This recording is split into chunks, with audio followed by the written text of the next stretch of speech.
little bit of marker on here to see if we moved it at all, because I'm not sure how tight this is. And at the time, I wasn't sure if it was a backwards thread or a regular thread. So I just wanted to be sure that I moved it at least back to where it was, or if I moved it at all.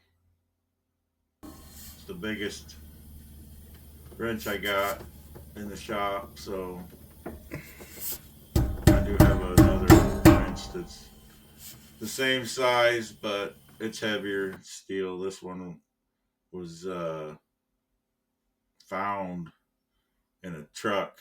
That somebody left it inside the truck, so I got a free monkey wrench, and it's lighter. It's like I don't know if it's made out of aluminum or what. It's way lighter. Gets the job done here though. Well, so feeling around trying to seriously, see if that leak that loose is on that insert, the threaded, I don't know if you call it a nut, I guess, or if it was rusted through or what happened. Because after 15 years I own this compressor, it's just not leaking here. And I've never had any issues out of this compressor, really. I think I've changed the belt once and changed the oil. Scared me a couple times with the pressure regulator. I've had to change that. It's on its third one in 15 years. I changed brands on the third one, so we'll see how that goes. But it's been in there for 3 years now, so you might see the date on it. I wrote the date on it when I put it on.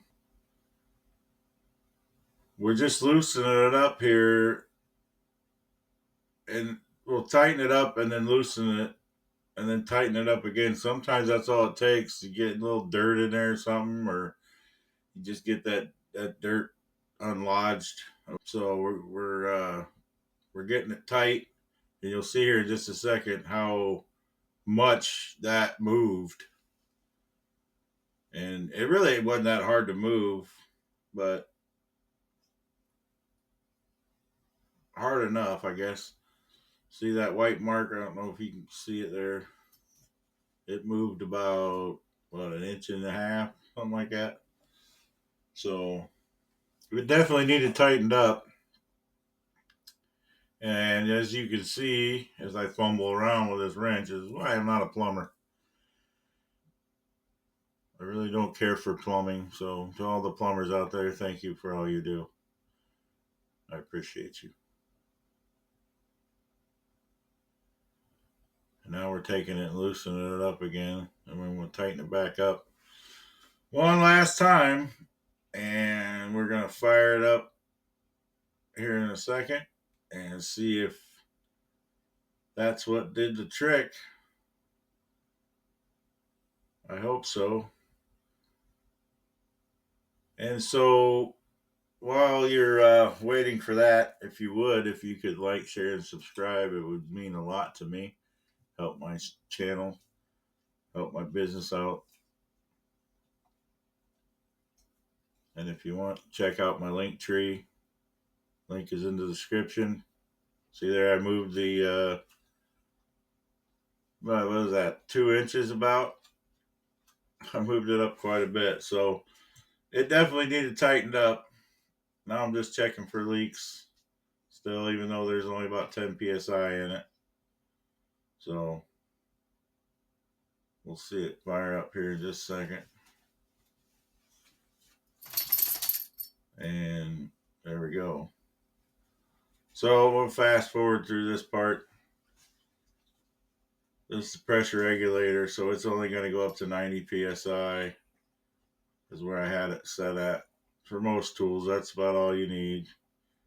90 psi. And then you only need, it's 135 psi compressor, but most things, 90 is pretty good. still leaking. Now we're checking for leaks.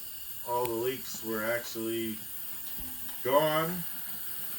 and I had a little bit of leak on the pressure No, regulator this is leaking there now. because it was, No, that's see leaking. where it went back down to 90. It was still trying to release the Hmm. pressure off, so I'm trying to figure that out. I thought maybe it was Oh, that's underneath there or leaking. something, but it wasn't. It was on top where that What do we do about that? dial is on the top. So I Or is it leaking? dialed it up a little bit. Tap. Okay, keep it right there at 100. I don't know, but we're going to put that up to 100. And that'll work. Put that up to 100 PSI Now we right can there. get back to woodworking and not maintenance.